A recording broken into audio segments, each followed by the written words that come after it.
Tahun 2020 merupakan tahun yang sangat unik. Kita lihat remaja, ibu rumah tangga, mahasiswa, dan orang-orang yang sebelumnya nggak masuk dalam pasar modal, mereka akhirnya masuk ke dalam pasar modal. Nah, kondisi ini terjadi karena pandemi COVID-19 yang kita lihat terjadi PSBB atau lockdown di beberapa kota besar, akhirnya membuat banyak business owner menunda untuk melakukan ekspansi bisnisnya. Yang tadi mereka mungkin ingin berencana untuk buka cabang baru di tahun 2020, akhirnya mereka memilih untuk tabung di deposito saja. Nah, kemudian karena kita tahu deposito juga bunganya nggak terlalu besar, return-nya nggak terlalu besar, akhirnya mereka mulai masuk ke dalam pasar modal. Nah, terbukti kita lihat di beberapa bulan terakhir, transaksi harian di IDX itu mencapai rekor tertinggi dalam sejarah.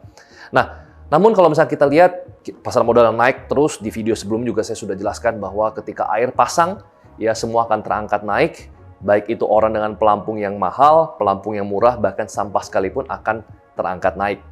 Namun ada yang tanya sama saya, kira-kira apakah akan terjadi crash ya pasar modal di tahun 2021? Nah, saya tidak bisa prediksi dan tidak ada orang yang bisa prediksi.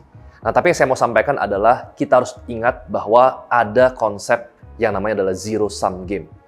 Zero sum game ini apa sih? Ya, zero sum game adalah sebuah teori di mana ketika ada orang yang naik, maka ada orang yang turun. Ketika ada yang menang, maka ada orang yang kalah. Demikian juga dengan pasar modal.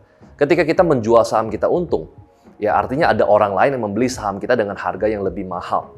Yang mungkin saja ketika mereka membutuhkan dana tersebut, mereka akan menjualnya dalam konsep yang rugi.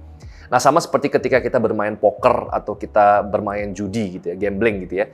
Nah, ketika kita kalah atau chips kita berkurang, maka ada chips orang lain yang ikut bertambah. Jadi ini adalah konsep zero sum game. Jadi teman-teman jangan happy dulu, jangan senang dulu. Perhatikan bahwa ketika ada yang menang, pasti harus ada yang kalah. Karena uang itu tidak hilang, uang hanya berpindah dari satu tuan ke tuan yang lain. Nah, saya juga ingin meminjam kalimat dari Andika Sutoro Putra, partner saya dan juga sahabat saya. Dia mengatakan bahwa pasar modal dan juga ekonomi itu seperti anjing dan majikannya. Ya, pasar modal adalah anjing, ya. Kemudian kalau kita lihat ekonomi adalah tuannya. Nah, sometimes kalau kita lagi jalan-jalan dengan anjing, kita kan ikat anjing kita dengan tali. Ya, sometimes kadang-kadang anjing kita berjalan bersama dengan kita. Ya, sometimes kadang-kadang kita berjalan lebih dulu daripada anjing kita. Kalau kita berjalan lebih dulu daripada anjing kita, atau ekonomi itu jalan lebih depan daripada pasar modal, jadi ekonomi bertumbuh pesat, pasar saham belum naik, maka kita akan tarik anjing kita, ya supaya sejajar sama kita. Artinya pasar saham itu akan mengikuti ketika ekonomi maju duluan. Nah, tapi apa yang terjadi ketika anjing kita jalan lebih dulu daripada kita? Artinya anjing kita lari lebih depan daripada majikannya. Di mana kondisinya terjadi seperti hari ini. Pasar modal lari duluan, naik luar biasa. Padahal performance perusahaan itu lagi turun di tahun 2020. Maka yang mungkin akan terjadi adalah kita sebagai majikan, kita mungkin akan menarik pasar modal untuk supaya jangan lari terlalu jauh. Kenapa? Karena kita harus jalan berbarengan. Nah, jadi kondisi seperti ini akan membuat kemungkinan bisa saja terjadi crash di tahun 2021, atau bisa juga di tahun 2022, atau mungkin di tahun 2023, jadi nggak ada yang tahu. Nah, lantas apa yang harus kita lakukan sebagai seorang pengusaha, sebagai seorang entrepreneurs, sebagai seorang investor? Nah, saya akan jelaskan yang harus kita lakukan sebagai seorang investor.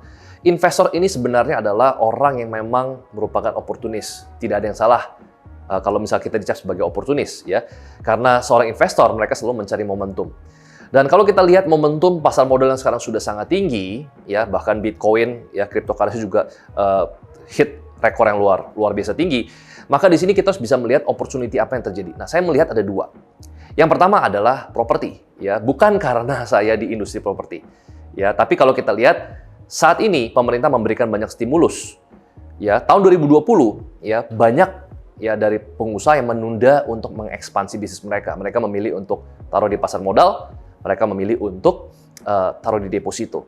Sampai kapan? Akan ada waktunya mereka akan cash out, akan ada waktunya mereka akan likuidasi, ya, saham-saham yang mereka beli, deposito yang mereka punya, mereka akan tarik dalam bentuk cash. Nah, ketika itu terjadi, dan itu pasti akan terjadi, hanya nunggu waktu, mereka akan mencoba untuk memulai kembali ekspansi bisnis mereka. Mereka tunda di tahun 2020 dan mereka akan melakukan ekspansi di tahun 2021. Akan banyak belanja modal pemerintah, akan banyak belanja modal kebutuhan untuk ekspansi bisnis, belanja inventory dan lain sebagainya.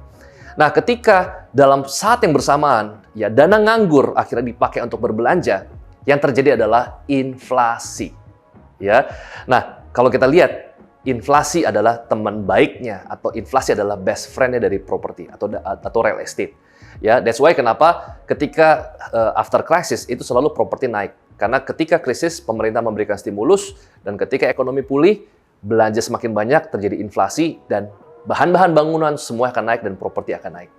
Itu yang pertama. Yang kedua adalah masih ada ruang di early stage company.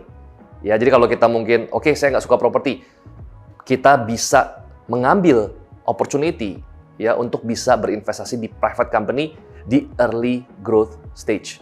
Nah, kenapa saya katakan di early growth stage? Ya, karena kalau kita lihat, kalau kita berinvestasi di company yang memang mereka sudah besar, mereka sudah unicorn, maka room atau gap-nya itu masih sudah sangat sedikit. Jadi tidak bisa bertumbuh dengan sangat signifikan, tidak bisa bertumbuh dengan eksponensial. Tapi kalau misalkan kita masuk di company-company yang merupakan early growth stage, di mana mereka ini adalah company-company yang mereka berencana untuk expand di tahun 2020, tapi mereka tunda, dan kemungkinan besar mereka akan expand di tahun 2021. Jadi kesimpulannya, kalau teman-teman seorang investor yang ingin memanfaatkan momentum di tahun 2021, ada dua. Yang pertama adalah properti, yang kedua adalah early stage company atau private company yang masih di dalam early stage.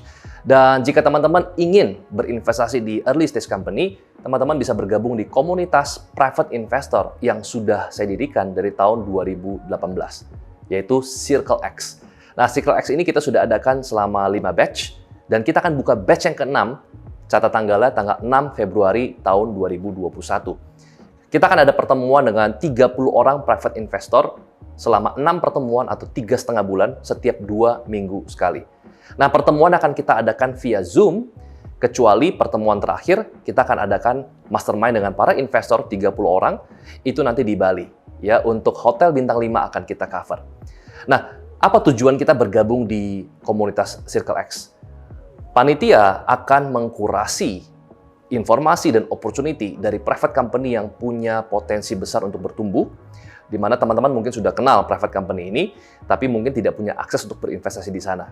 Nah, total kami sudah mengajak para investor atau komunitas dari Circle X sudah berinvestasi di lebih dari 13 company yang berkembang di Indonesia.